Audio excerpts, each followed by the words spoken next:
Bancada do Livro, Coletivo Bancada do Livro. Olá, tudo bem? Boa noite para quem está assistindo agora, bom dia, boa tarde, boa noite para quem vai assistir logo mais. Aqui é o Coletivo Bancada do Livro, no programa de quarta-feira, acontece em Uberlândia.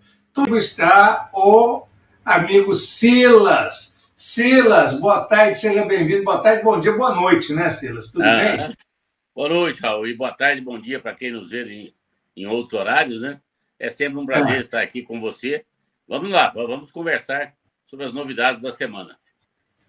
A gente discutir a questão da moradia. Silas, nós fomos fazer o levantamento, Silas. Diz que em Uberlândia nós temos 100 mil pessoas morando em lugares que não estão regularizados. 100 mil lugares, 100 mil pessoas, ou seja, e 40 mil habitações faltando na cidade. Você, Silas, inclusive, uma das suas passagens por aqui, você disse como que foi o processo, na época do Zaire Rezende, como foi o processo de mutirão que foi construído parte do bairro Tocantins. Você poderia lembrar isso daí novamente, Silas? Porque na falta, o que a gente precisa? A falta de moradia, o mutirão acaba sendo, né, uma grande iniciativa para se resolver o problema da habitação. Como vocês fizeram naquela época, Silas? Eu acho que é uma coisa fundamental e acho que a deputada Dandara deveria colocar no programa dela. Eu ainda não tive a oportunidade de estar com ela para falar sobre isso. Eu já estive algumas vezes com ela, mas não sozinho, não à vontade, para tocar nesse assunto de moradia. Eu acho que a moradia para baixa renda, para aquelas pessoas que estão cadastradas no Bolsa Família, as pessoas que realmente vivem aí abaixo da linha de pobreza, a moradia para essas pessoas tem que ser subsidiada. Foi o que o Zaire fez. O Zaire, na época, tirou os favelados da Tibério, os favelados ali da beira do Berabinha. Tinha tido enchente recentemente e o pessoal teve prejuízo, teve as casas invadidas pela água ali no Rio Berabinha, que tinha uma favela ali na margem, né? Na APP. E o pessoal tinha ocupado ali e feito favela. Aí o Zaire tirou eles de lá, comprou a área do Tocantins, comprou material de construção e nós fizemos um mutirão com a supervisão da Secretaria de Ação Social, na época do Dr. Marcos Bicari, que era engenheiro civil. Ele foi o supervisor, ele que assinou as plantas e que regularizou tudo ali, tanto a área quanto as casas. Ele veio e implantou o bairro Tocantins e o bairro Esperança.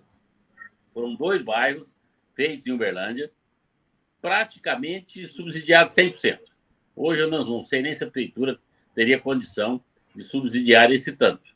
Na época, o Zaire deu conta, nós votamos o orçamento na Câmara, foi aprovado, ele destinou a verba e todas as casas que deram início ao bairro Tocantins e as casas que deram início ao bairro Esperança foram feitas nesse sistema.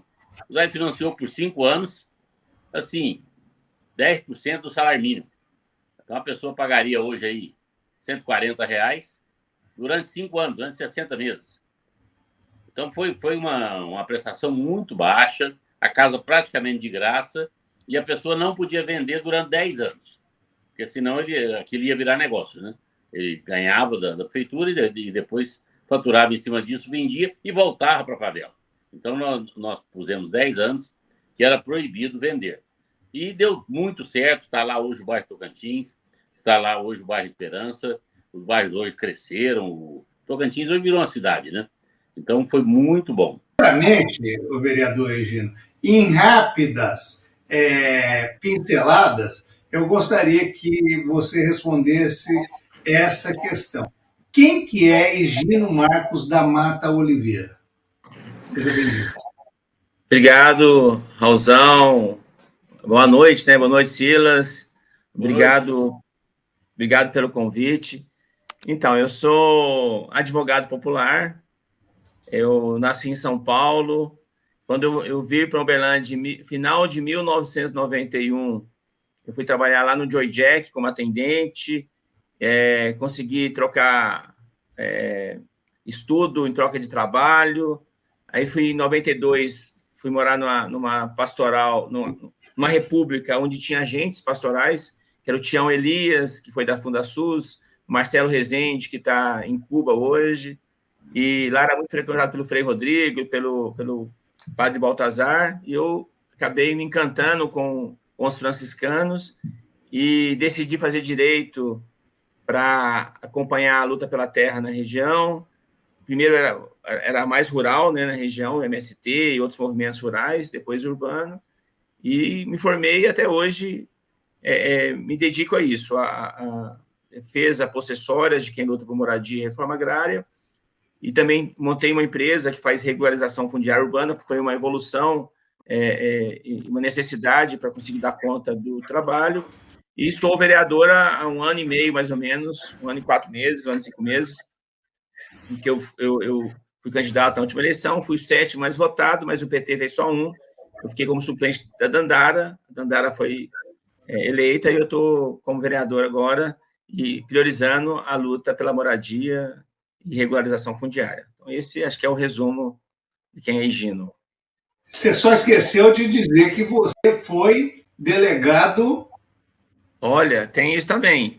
Mas como era um resumo, né? Eu tive, por 4 anos, eu representei um ministro de Estado em Minas Gerais, fui delegado federal do MDA, acho que de 2002 a 2006, salvo engano.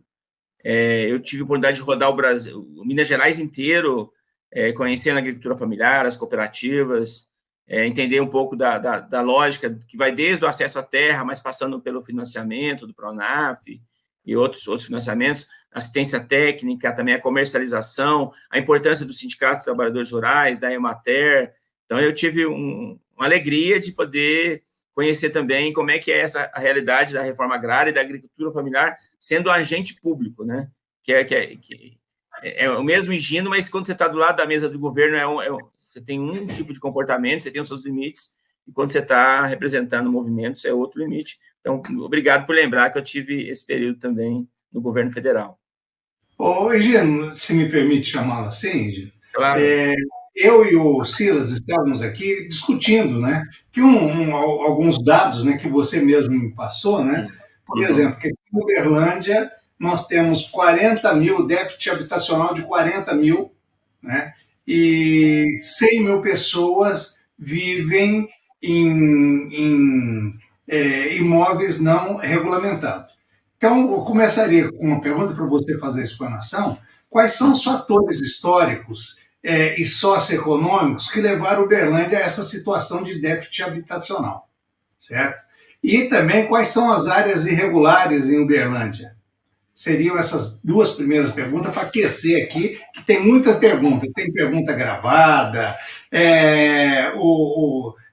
tem pergunta escrita, enfim, né? Fique à vontade, Gino.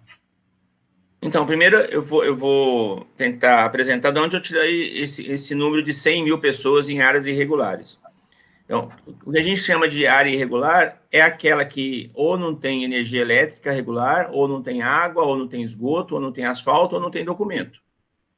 Porque tem áreas, por exemplo, que nem a região lá do Dom Almir, Prosperidade, Joana Dark, Celebridade, naquele conjunto lá que a administração atual resolveu chamar de integração, e nós nos negamos a chamar de integração, porque são bairros com histórias diferentes, com realidade jurídica diferente.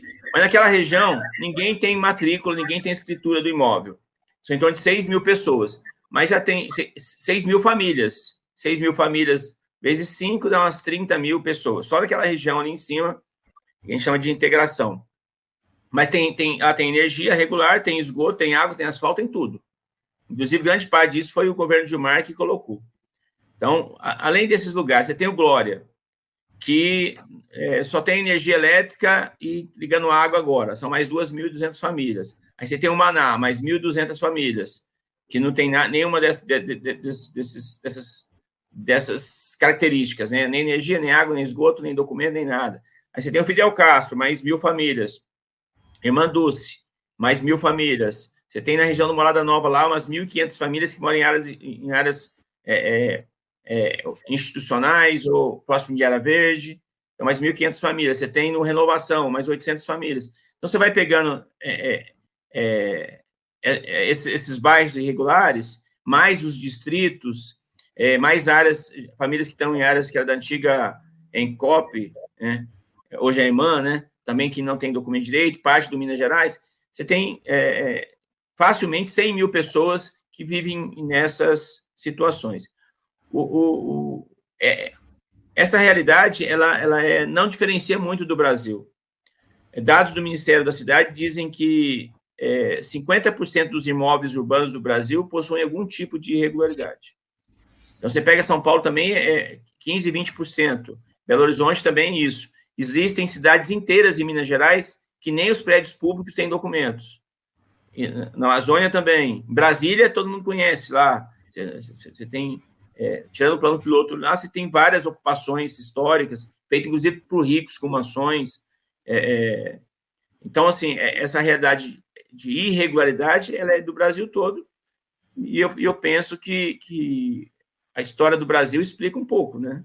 Não é aula de história, mas são as Sesmarias, depois é a Lei de Terras, você tem a história da escravidão, que durou até 1888, né? A Lei de Terras veio em 1850, então a Lei de Terras veio para poder escravizar a terra, para quando os escravos fossem libertos, não tivesse para como acessar a propriedade urbana e rural. Então, é uma história de exclusão, feita por um Congresso que até hoje tem uma bancada ruralista muito, muito consolidada e muito defensora dos seus interesses. Então, por isso que a população mais pobre, que não tem o privilégio de ser das camadas dominantes, dono de terra, que fizeram faculdades, que têm empresas, esse pessoal acaba ocupando as áreas que não tem interesse econômico, que não tinha interesse econômico, que é o que resta, né? As que não conseguem pagar aluguel. Então, a história do Brasil explica um pouco a história de Uberlândia e a gente consegue, se der tempo, se for o caso, contar a parte da grilagem da terra, né? Como é que os documentos que foram fabricados e por que os movimentos sociais escolheram determinadas áreas, né, que hoje são esses bairros irregulares. E, para finalizar, na introdução, nós tiramos 40 mil famílias que não têm casa e buscam moradia, numa reunião que nós fomos em Brasília, com 12 vereadores, tanto da situação como da oposição, para levar a demanda de Uberlândia. Nós, os vereadores estavam lá, estimamos isso com base nas nossas bases e experiências. Então, está aí os dois dados que nós trouxemos para o debate: 100 mil pessoas que moram em áreas irregulares e 40 mil famílias que pretendem uma moradia para fugir do aluguel. Bom, Silas, se me permite, eu vou passar os 2 vídeos que a gente tem aqui, Silas e Gino, e depois você faz a pergunta, viu, Silas? Pode ser? Vamos lá, então. Olá, quero deixar aqui uma saudação, um grande bem-vindo ao vereador Higino pela sua participação em mais uma live do Coletivo Bancada do Livro. Nós sabemos que o direito à vida é o principal direito previsto na Constituição. E também sabemos que sem o direito à moradia, esse direito à vida é uma palavra vazia. Portanto, a luta pela moradia é fundamental. Mas a minha questão é a seguinte: o programa Minha Casa Minha Vida sempre envolve uma escolha de âmbito municipal. Ao poder público municipal cabe escolher a região onde serão construídos conjuntos habitacionais no âmbito desse programa, com recursos dessa natureza.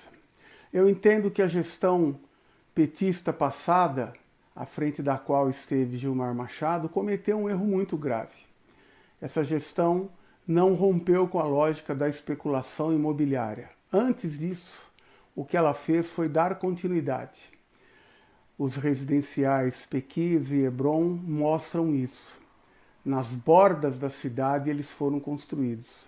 Eu pergunto, Numa eventual nova possibilidade de Uberlândia ter conjuntos habitacionais pelo Minha Casa Minha Vida, esse erro pode e deve ser corrigido em sua opinião? Muito obrigado pela sua presença. Boa noite, doutor Higino. Todos nós sabemos da sua luta pela regularização de loteamentos clandestinos da cidade. O que você me diz para regularizar essas 40 mil faltas de moradia que temos e desses 100 mil pessoas que estão vivendo de forma irregular, sem água e esgoto, numa cidade que se propaga, que tem 100% de esgoto tratado? Bom, Regina, além disso, o professor Cláudio de Mauro mandou duas questões também para você, diretamente de Rio Claro, tá? Seriam essas, ó. Quantas são as edificações existentes em Uberlândia que não cumprem a função social? Quantas poderiam ser destinadas a reduzir o chamado déficit habitacional? Silas. Nossa, tem coisa demais aí. Acho que o Higino tem muito mais dados para responder. Então, vamos passar para ele aí e depois qualquer coisa a gente comenta. Tá. Higino, fica à vontade. Tá bom. Então, talvez a última pergunta do professor e amigo Cláudio de Mauro, você tem que me repetir. Mas eu vou começar pelas... poderiam ser destinadas... Primeiro é que as edificações existentes... Quantas edificações existentes em Uberlândia não cumprem a função social, tá? E depois, quantas poderiam ser destinadas a reduzir o déficit habitacional? Tá bom. Mas eu vou responder na ordem, então, primeiro. Eu tenho uma relação muito fraterna com o professor Edilson. Ele conhece bastante os nossos estudos, nós dialogamos muito. Eu quase fui orientando dele na faculdade. Não deu certo por questões burocráticas da universidade. Agora, eu não concordo com ele que foi um erro a construção do Monte Hebron em Piquis, né? Eu não sei há quanto tempo que ele não vai lá. São dois bairros extraordinários, com ruas largas, que respeitou o meio ambiente, que tem um comércio pujante. Agora, sim, hoje mesmo na Câmara Municipal, nós fomos atropelados por uma votação que ampliou as possibilidades de loteamentos para a região aqui do Pau Furado, em direção ao Rio Araguari, que é uma orientação contrária ao plano diretor. Eu estou juntando as duas coisas porque a escolha para onde vai crescer a cidade, onde você colocada, implantada programas sobre a Minha Casa Minha Vida, é também uma correlação de forças na Câmara Municipal e dos interesses que são colocados no debate do dia a dia. Hoje só votou contra essa proposta de lei eu, a Amanda, a Cláudia Guerra e o Fabão. Os grupos do Leonídio e o grupo do Paulo Sérgio se unificaram para poder fazer isso. Então, primeiro, eu não acho que é um erro, porque era o que o governo podia fazer naquela época. No momento onde o PT e o Gilmar estavam muito acuados, eu penso que foi uma escolha possível e uma escolha boa, né? As pessoas estive caminhando lá com o Gilmar recentemente e eu vi o tanto que ele foi bem recebido naquele local. O pessoal acusa o governo PT de não fazer nada, e esses dois bairros me dão orgulho. E também tem uma questão que é econômica, né? O recurso Minha Casa Minha Vida ele vem com um valor fechado, e se você pode escolher dentro do perímetro urbano, mas aonde, né? Onde é que você compra, que você faria 10 mil casas, né? Onde é que tem esse vazio urbano capaz disso? Mesmo que fossem áreas menores, né? Eu tenho sugerido, desde quando eu cheguei, que aquela área lá do Carrefour, perto da Câmara, poderia ser desapropriado e fazer lá 3 mil apartamentos. O Célio fez para mim uma estimativa, cabe ali, mas aí é uma opção política, e tem que ver se economicamente também ela é viável, porque você é uma área que custa milhões de reais. Então, eu penso que dá para fazer melhor, mas você tem que ter condições políticas que favoreçam as escolhas, né? Outra pergunta. Depois, se precisar, eu complemento e faço a réplica aqui com... Oi. Nessa questão aí, eu também já ouvi críticas. Eu fiz parte do governo Gilmar, né? Estava na Secretaria de Serviços Urbanos. Então, os amigos da gente, mas por que fez tão longe? Olha, mesmo que você desaproprie a terra, A terra tem um valor venal. Você não pode pegar e falar, eu vou pagar R$1.000 aí. Se vale 1 milhão, você tem que pagar ou 1 milhão ou próximo disso. Você vai para a justiça, você tenta um acordo, se vale 1 milhão, você tem que pagar pelo menos 900 mil. E aí ainda vai ter os embates. Você não pode desapropriar uma terra de 1 milhão e falar que eu vou pagar 100 mil. Então, quanto mais cara a terra, mais dinheiro se coloca e menos terra se compra. Então, o Gilmar comprou lá longe porque era o único lugar onde o recurso da Minha Casa Minha Vida comportava 10 mil lotes. Ali do lado do Camaro tem uma área grande, talvez caiba ali muitas casas ali, ao lado do Camaro ali. Mas se você vai desapropriar lá, tem o valor venal, você vai pagar 10 vezes mais do que o valor que foi pago lá no Pequi, se não for mais de 10. Então é uma coisa que não existe assim, eu vou tomar a terra. Você tem que pagar o valor justo para o seu proprietário, senão a justiça embarga também e você não tem a terra para construir. Então o Gilmar fez lá, porque era o único lugar possível para se comprar 10 mil lotes com o recurso do Minha Casa Minha Vida. E quem escolhe a terra, o local, é o município, né, Gino? Eu sei que nessa fase agora, vai ter agora 2.000 unidades, não entidades, vai ter para os empresários. Teve uma espécie de uma licitação. Os donos de terra ofereceram terrenos e foram selecionados os mais baratos, os melhores. Então, assim, não é só o município que escolhe, né? Você tem é ofertado algumas possibilidades e você escolhe a mais barata, a que está mais bem localizada. O melhor custo-benefício, digamos assim. Mas assim, é uma discussão tão complicada, assim, no caso do Glória, por exemplo. Quando nós estávamos no meio da luta, parte da academia ligada à arquitetura era contra a solução do Glória. Achava que tinha que ter despejo e colocar as pessoas no lugar mais bem localizado. Eu falava, aonde? Assim, dá a impressão que o movimento social escolheu a pior terra porque quis, né? Geralmente o movimento escolhe a que está abandonada, a que está mais frágil de documento. Então, assim, não é uma questão científica. Onde é melhor fazer um bairro? É ali, porque tem escola, creche. Ela tem um conjunto de vetores que determinam a escolha mais do que uma vontade científica, né? Agora, entrando na segunda pergunta, como é que a gente pode... O que eu sugiro para regularizar, né? Em relação às áreas irregulares, depois eu falo do déficit habitacional. O Vicello, ele teve na gestão, ele sabe das dificuldades, ele sabe do sofrimento que da pressão que nós fizemos no Gilmar e nele para poder as coisas acontecer, não tem dinheiro para todo mundo, ele sabe isso de perto. Eu queria que chegasse, inclusive, para o Lula, o que eu tenho falado sobre regularização fundiária. Eu penso que levar a infraestrutura para as comunidades irregulares, além de ser uma política de promoção de humanidade, de você garantir qualidade de vida, ela pode ser um pilar de desenvolvimento econômico.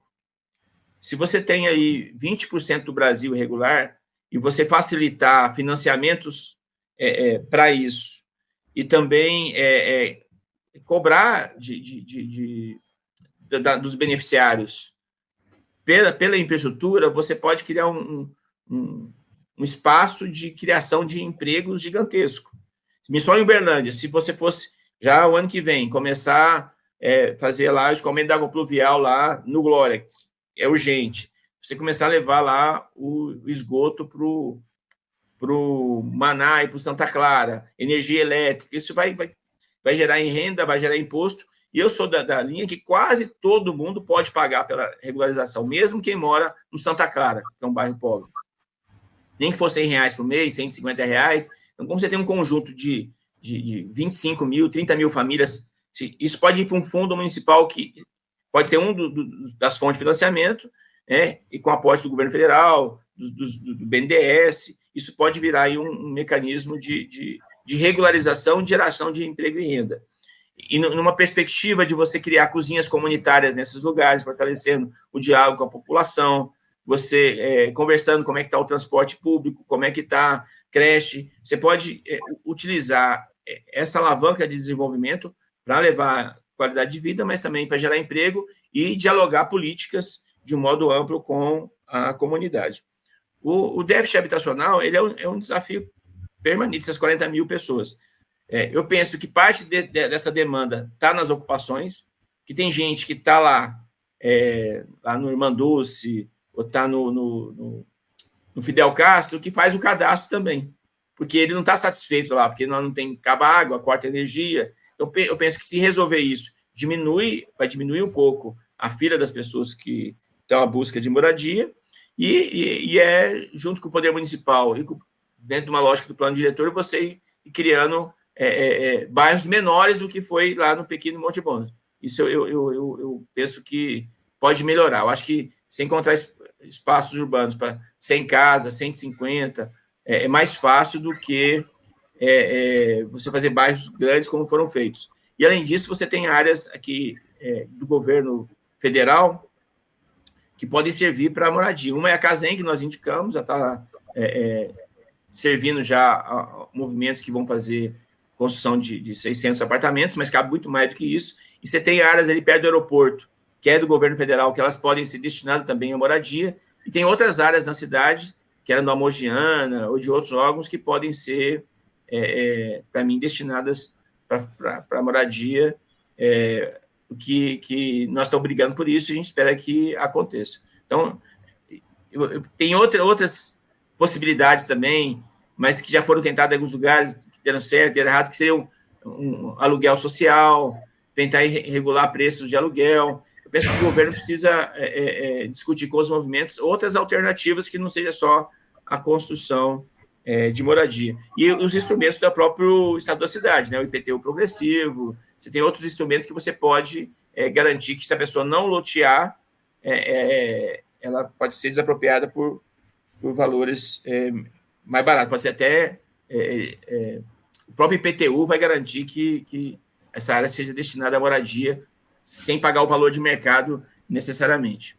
Essas são as duas. Não sei se o Silas quer comentar também sobre esse ponto. Cai no mesmo problema do Congresso, né, Gino? O prefeito propõe, a Câmara não aprova. O Gilmar propôs, o Zaire propôs, e foi derrubado o IPTU progressivo. A elite de Uberlândia, a classe dominante, tem a maioria na Câmara Municipal e eles não aceitam. Uberlândia vive de especulação imobiliária. Nós já tentamos colocar o IPTU progressivo em todas as nossas gestões, são 3 gestões da esquerda e Uberlândia, 2 do Zaire e 1 do Gilmar, e não conseguimos por falta de apoio na Câmara. Então é hora de votar. Se você quer um governo progressista, um governo que faça casa para o povo, você tem que também votar o IPTU progressivo e pressionar o seu vereador a votar por isso, a votar em benefício do social e não da especulação imobiliária.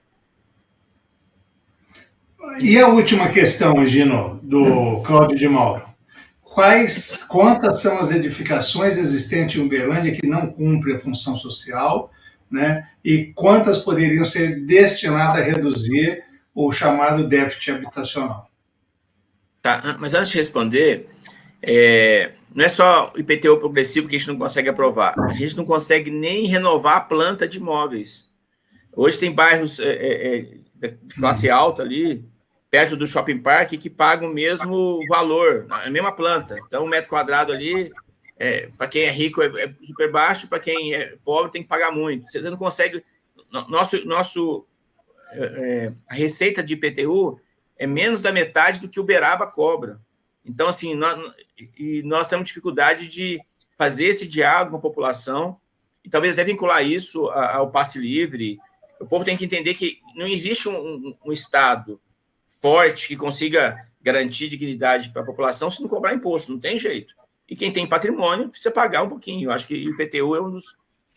Mas até isso é difícil, né? Quando o Gilmar levantou a hipótese do imposto progressivo, aqui em Uberlândia estava menos que a metade de Ribeirão Preto, no estado de São Paulo, que é o mesmo tamanho da cidade. Para se ver, aqui é um dos impostos prediais mais baratos do Brasil.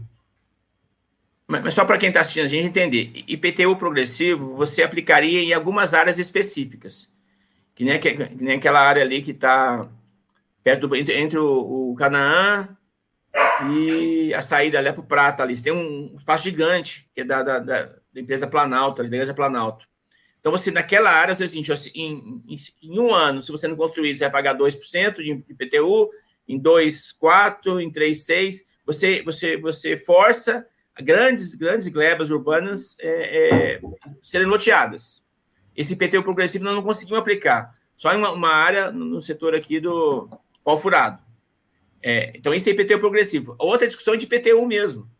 O pessoal do Santa Mônica paga menos do que o pessoal do São Jorge. Aqui existe uma distorção.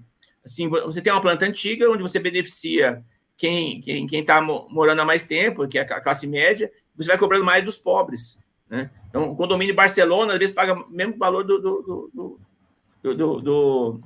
shopping park. Então, isso tem relação com a planta de imóveis. Você tem que refazer a planta que dá a base de cálculo do imposto. Vai ser mais barato para quem é pobre, mais caro para quem é rico. Nem isso a gente consegue fazer em Uberlândia. Por isso que a gente recebe menos do que quase todas as cidades do porte de Uberlândia. E é uma discussão que nós precisamos fazer, porque sem recursos você não consegue fazer infraestrutura, você não consegue fazer escola, fazer creche. Em relação à pergunta do professor Cláudio Mauro, eu conheço alguns espaços que estão abandonados, poderiam servir. Tem aquele Hotel Tucano ali, perto do anel viário ali, acho que era 452, está abandonado, podia servir para isso. Você tem os prédios da CCO também, que estão abandonados, não pagam imposto, estão servindo só esconderijo de bandido. Na região ali do Tubalina tem 3 blocos grandes, mas mesmo nesses lugares, quando houve ocupação, teve despejo. O judiciário não tem sensibilidade para entender a necessidade de famílias que ocupam áreas como essa. Então, e os governos não têm tido também coragem de desapropriar, porque você também tem, nesse lugar, uma massa falida, você tem credores, mas eu penso que no futuro governo, se nós voltarmos a administrar, é necessário enfrentar isso. Nós precisamos pegar as áreas que estão abandonadas, de empresas que quebraram, desapropriar e os credores que vão brigar pelos valores e esses prédios virarem para moradia. O Fidel Castro não é um prédio, mas era uma área de propriedade da CCO, que vale hoje 30 milhões de reais e que tem dívidas averbadas da Receita Federal de mais de 100 milhões de reais. Então, deve mais do que vale. Então, é uma área que a gente está tentando encontrar as contas para que essa área seja destinada à moradia popular e você utilize créditos do governo federal para fazer moradia popular. Então, eu não conheço todos os prédios abandonados que não cumprem função social, mas esses são alguns. E tem também, eu já falei, não é prédio, mas do lado da Câmara tem lá uma área muito valiosa, que é são os herdeiros do Napoleão Carneiro, são 40 anos em andamento, eles não chegam no acordo. Eu penso que ali merece uma desapropriação e dá para ser, inclusive, moradia popular com estruturas na parte de baixo ali. Eu faria posto de saúde, posto da polícia, é um lugar que está precisando de equipamentos públicos e eu faria ali essa desapropriação. Regina, eu moro aqui perto do Tucano Hotel. Realmente, né, é grande, né, são vários andares, e que é moradia do pessoal, morador de rua, pessoal que vai lá se drogar. Infelizmente, coloca terror aqui nessa região próxima, né? Porque o pessoal tem. O Silas começou a colocar o dedo na ferida. Tá? Nós, nas eleições, hoje, a gente se preocupa muito com o executivo. Tá? Vamos votar quem que é o presidente, quem que é o governador, quem que é o prefeito. E a gente esquece, né, Silas, da questão do parlamento. Então, hoje mesmo estão votando lá lei de criminalização do porte de maconha. Além disso, a minha esposa é advogada criminal, Regino. Então, você vê cada barbaridade, os caras que têm um pouquinho de maconha vai preso, Regino. Foi para tirar, é terrível, certo? E também a questão do aborto, que eles estão discutindo lá em Brasília. Aqui em Minas Gerais, né, tinha uma proposta de reajuste dos nossos salários de 10%, que a nossa perda é 32% na última gestão do Zema. Sabe o que o Zema fez, Gino? Foi lá e retirou os deputados, não deu quórum, não votou. Tá? É o que ele mandou e fim de papo. Aqui, Gino, você mesmo disse hoje que são 27, foi 23-4. Então não dá para a gente não discutir a questão da renovação da Câmara Municipal de Uberlândia com vereadores comprometidos com as nossas pautas, Gino. Não tem condições de fazer isso aí, Gino.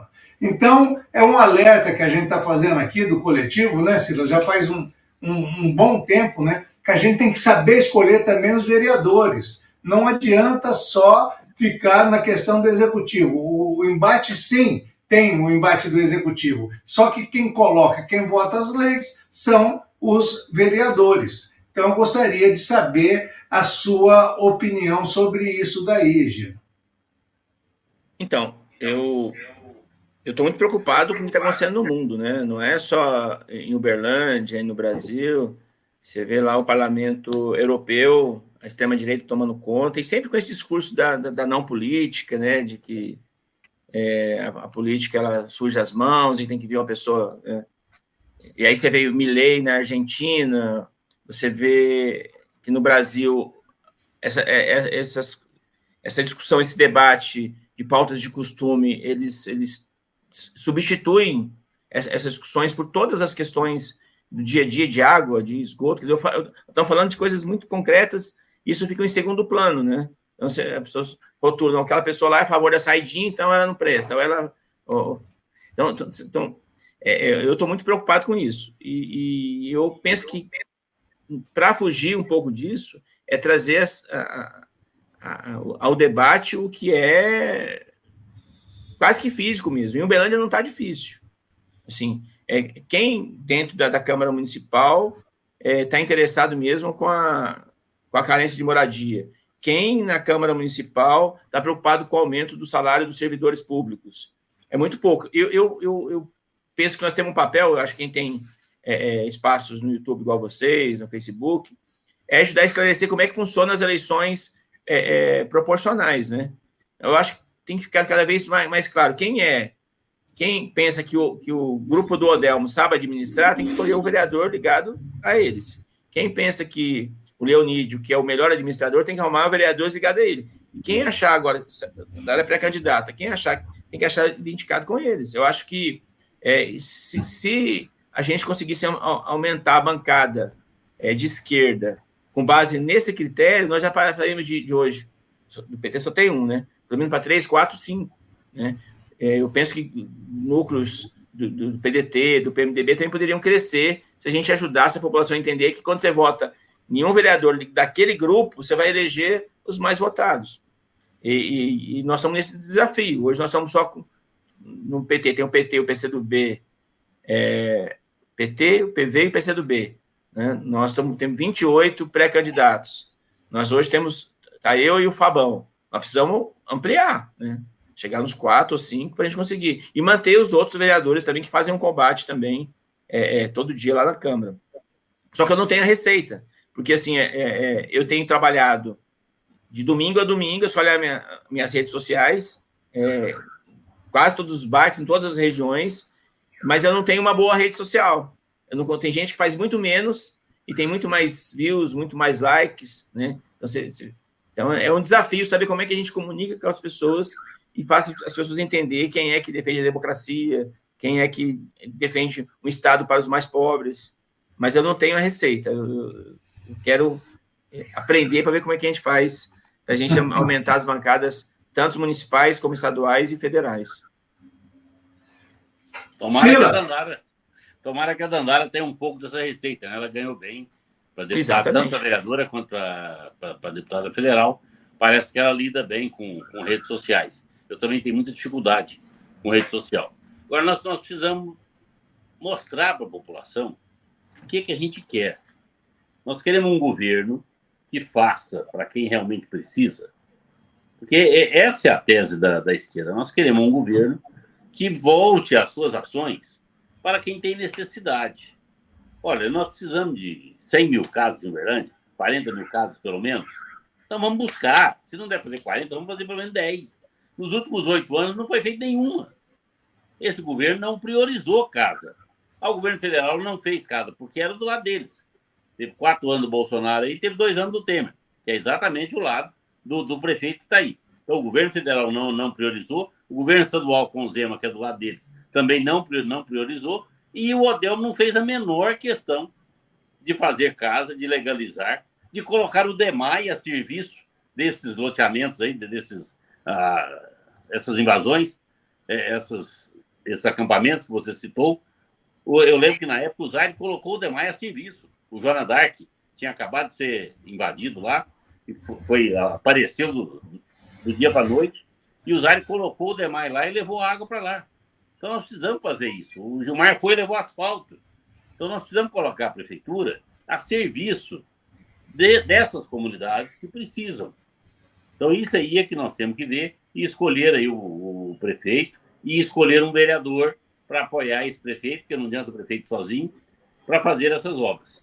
Nós estávamos falando aqui, Gino, o Zaire, quando fez lá o Tocantins e o Esperança, comprou a terra e comprou o material de construção e colocou a prefeitura para rasgar os lotes, para rasgar as avenidas e colocar o benefício social para fazer o bairro. E aí foi feito em regime de mutirão, com o pessoal da Ação Moradia, com quem quis participar dos mutirões e as famílias contempladas. E nós levantamos ali o Esperança e o Tocantins. Ninguém nunca mais fez isso depois. Então nós precisamos pôr aí esse pessoal que é contemplado pelo governo, Bolsa Família, que tem um cadastro social, entrar nesse tipo de programa e a prefeitura subsidiar mesmo, comprar áreas e dar toda a participação, ajudá-los a fazer as casas deles e levantar ali um bairro para essas pessoas que têm uma baixíssima renda. Silas, eu conheço a experiência de falar, o Marquinho, que foi secretário à época, me contava que os secretários iam para as comunidades, ajudavam a fazer a massa, ajudavam a fazer as casas. Eu penso que talvez fosse uma alternativa, comprar uma área, botar infraestrutura e as pessoas fazerem a autoconstrução, né? Em parte, as ocupações são um pouco disso. O pessoal consegue o terreno, mesmo sem infraestrutura, e vai fazendo. Eu acho que se o governo antecipar as ocupações, comprar e botar infraestrutura, pode ser um caminho. Mas o que vocês fizeram, acho que ninguém fez. Ninguém mais fez. Seria em Minas. Foi extraordinária a experiência, acho que precisa retomar. Agora, acho que hoje daria para fazer 1000 casas tranquilo nesse sistema. E foi visível, viu, Lino? 1000 famílias aí tem mais necessidade de verdade. Eu estou falando, Silas, que foi visível porque aqui perto do Ayrton Borges, na Rondon, era uma favela, que tirou essa favela dali, e a população ribeirinha do Rio Berabinha, que quando chovia, enchia o rio, né, entrava em todas as casas ali, era cheio de casa, né? Então, com essa proposta do Zaire, né, ele simplesmente terminou com a população ribeirinha essa favela, que era Morro da Formiga, era a favela da Formiga, uma coisa assim, Silas, eu não me lembro bem, né? Tinha até um campo de terrão ali, né? Então acabou, isso daí deu moradia para o pessoal, né? E não é à toa que o pessoal lá do Tocantins adorava o Zaire Rezende, tanto é que a escola lá de Tocantins, a escola estadual, não estou falando municipal não, tem o nome da ex-esposa do Zaire Rezende, Dona Neuza Rezende. Era uma homenagem que eles estavam fazendo, o Estado mesmo, fazendo ao Zaire. Agora, Rosão, só para ser fiel às informações, eu deixei passar batido, quando a gente fala de irregularidade, não é só ocupação, não. Porque tem essas grandes ocupações que todo mundo conhece, que eu falei aqui, Maná, Santa Clara, Glória. Você tem as ocupações pequenas, em áreas públicas, que em torno de 40, 50, ocupações com 20 famílias, 10, 30, mas tem 154 loteamentos irregulares na zona rural, que foram promovidos por meio de crimes com a conivência dessa administração. Porque, assim, não se pode parcelar o solo urbano rural sem autorização do município, o município vê as coisas acontecer e tem hoje um passivo enorme de gente que não tem energia elétrica, não tem esgoto, e foi gente que ganhou dinheiro e saiu, deixou as coisas bagunçadas. Nós temos que olhar isso quando a gente pensa em Uberlândia para o futuro. E essa administração atual desse governo não fez nenhuma casa, mas derrubou um monte. Pode olhar aí no nosso Facebook, YouTube, várias reintegrações de postos, derrubou casa de muita gente, e até hoje os entulhos estão nesses esses espaços de despejo. Nós estamos agora resistindo para ver se a gente consegue regularizar e não derrubar a casa. Eu falo que o marco desta administração é aquele viaduto bonito que vai lá para o Uberlândia Shopping. Até, inclusive, ontem eu passei por lá, Regina, e tem uma plaquinha que coloca o seguinte: proibido trânsito de pedestre, de ciclista e de animais de tração. Essa daí é a imagem, né, dessa cidade atual, né? Não, o ser humano não tem tanto espaço assim, né? O espaço é para escoar os carros, para não dar congestionamento, o crescimento. O Silas sempre fala isso, viu, Gino? Por que essa cidade só cresce lá para a Zona Sul, né? E como cresce lá para a Zona Sul, né? Só coisas boas para a Zona Sul, tá? Aqui para a Zona Norte, aquele lado do Jardim Brasília, Pacaembu, isso daí não chega o progresso, porque eles pegaram e nomearam aquela determinada região. Segunda questão, Gino, você tem um compromisso com o social, não é só com a terra, certo? Não é só. A questão da saúde pública também. Em Uberlândia, que nós estamos muito carentes, precisa de médico, inclusive eu não consigo entender, porque o mais médico, a questão do médico de família, isso daí é tudo custeado pelo governo federal. Por que não chega até a população de Uberlândia? Certo? O que vocês têm feito por isso? Outra questão, o governo Lula está trazendo para cá, segundo a deputada Dandara, 600 casas. Você falou que agora é 2.200, né? Eu não sabia, não tinha essa informação, certo? Como que está essa questão, né, sua, porque você aqui na Câmara Municipal é o representante do governo Lula, tá? Como que está essa questão de saúde, o que o governo Lula traz aqui para a cidade, o que ele pode ajudar com esse déficit habitacional?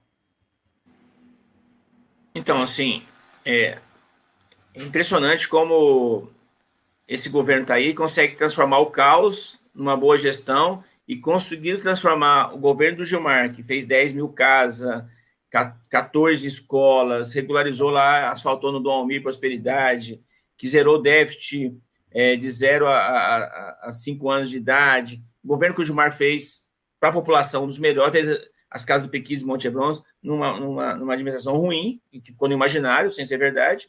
E hoje você vai nas UAS, todas superlotadas, não tem remédio, é um caos para você conseguir cirurgia, para você conseguir atendimento médico, é um caos absoluto. Então, em parte, a culpa é porque terceiriza, né? Você não tem um controle exato de quanto que os gerentes, quanto que os administradores ganham. Você sabe que os profissionais ganham pouco, principalmente os enfermeiros e parte dos médicos. Você teve recentemente ali a morte da Vitória, lá no Tibere, não foi culpa do funcionário, quando um protocolo que não permitiu atender. Então, a saúde está um caos. Já, quando você olha no governo federal, eu tive recentemente nesse novo bloco do Hospital das Clínicas, que deve ser inaugurado esse ano ainda, vai ser um dos melhores hospitais da América Latina, né? Vai poder atender mais pessoas ainda da região. Então, nós temos hoje um governo federal que vem retomando a sua capacidade de investimento, mas temos um governo municipal que não ajuda, né? Ele lava as suas mãos enquanto as pessoas continuam sofrendo. Então, a saúde ela é um grande problema que nós precisamos enfrentar, porque senão a população não vai nos entender. Porque o Brasil hoje está caminhando para ser a 8ª economia do mundo, está melhorando o salário mínimo, o dólar está controlado, mas essas questões, se não chegar na saúde, na moradia, o povo pode, a qualquer momento, se revoltar e voltar em alternativas fascistas, como fez já no passado. Então, nós precisamos, cada dia mais, nos esforçar para dar um atendimento de qualidade para as famílias e por isso seria importante uma administração progressista, né? Silas, estamos indo embora. Vamos encaminhando, Silas. A última questão sua. Não, acho que é isso aí. Nós temos que tentar colocar no programa de governo da Dandara, o Gino participa lá, é vereador junto com a campanha dela, essa questão da habitação. Colocar isso muito claro com propostas claras para que o povo possa entender. Ó, eu vou em Brasília, vou trazer tantas mil casas, vou fazer regime de mutirão aqui, mais 1.000 casas, vou regularizar essas invasões e esses loteamentos que nós temos aqui, vou colocar o DEMAIA para fazer água, esgoto, levar água e esgoto para quem ainda não tem. Então, nós precisamos ter propostas claras. Eu queria pedir ao Higino isso, ele que está lá direto com a cúpula do PT, colocar isso na proposta de governo e a gente passar isso para a população. A população carente, a população que precisa de casa em Uberlândia, tem que ouvir isso claramente, propostas claras da candidata Dandara. Só para terminar, a seguinte pergunta. Existem exemplos de outras cidades que conseguiram ou resolver o problema habitacional ou amenizar esse problema habitacional? Ô, Raulzão, vou começar primeiro dando parabéns para vocês, da bancada do livro. É a segunda vez que eu participo. Tem muita gente que acompanha vocês, eu sei da importância, e para vocês persistirem mesmo, nós precisamos de mais canais democráticos para discutir questões relevantes na cidade. Vou orientar a minha assessoria curtir e se inscrever para a gente fortalecer ainda mais a bancada do livro. Finalizando já, mas que nós temos que ter uma proposta com algumas bandeiras muito claras para o povo entender. Eu acho que podemos pegar a experiência das cozinhas comunitárias. Nosso candidato ou candidata tem que afirmar que ninguém vai passar fome em Uberlândia. Nós temos condição de dizer ninguém vai passar fome. Ou vai comer nas escolas, nas cozinhas comunitárias, porque isso o povo entende. Leite para as crianças, você tem que ter o pão, o arroz, o feijão, o óleo, tem que ajudar a universalizar isso. Ninguém passa fome se nosso governo, se nós voltarmos a administrar a cidade. Penso que nós temos que ter alternativa para as mães que não têm onde deixar as crianças. Nós temos que ter alternativa para a mãe falar assim, eu vou trabalhar e tem onde deixar minha criança com qualidade e com segurança. Então, são 2 pontos. Comida, não passa fome, e creche, um lugar de acolhimento para as crianças. E energia e água. Eu acho que é o básico. Nós temos que ter um horizonte de... Todo mundo tem que ter um ponto de energia elétrica e um ponto de água. E o restante nós vamos dialogando com a comunidade, melhorando do nosso jeito de governar. Saúde, educação, moradia. Mas esses pontos, tem muita gente precisando, e nós precisamos dialogar com as pessoas para encontrar na gente uma referência. Nós vamos fazer para isso. E eu penso, Rosão, que ninguém conseguiu acabar com o déficit habitacional, talvez fora do Brasil, né? No Brasil, por conta da história, parece que enxuga gelo. Você faz 10 mil, depois parece mais 5 mil, mais 7 mil, mas nós temos que buscar zerar e criar alternativas. Eu acho que talvez o aluguel social para algumas pessoas seja melhor do que fazer a moradia, né? Eu penso que nós precisamos encontrar instrumentos para buscar zerar. Mas eu não conheço nenhuma experiência que zerou o déficit habitacional. Mas nós precisamos percorrer, porque o Uberlândia está muito longe de zerar, né? 40 mil famílias, são 120 mil pessoas, né? É isso. Obrigado demais pelo espaço. Coletivo Bancada do Livro. Coletivo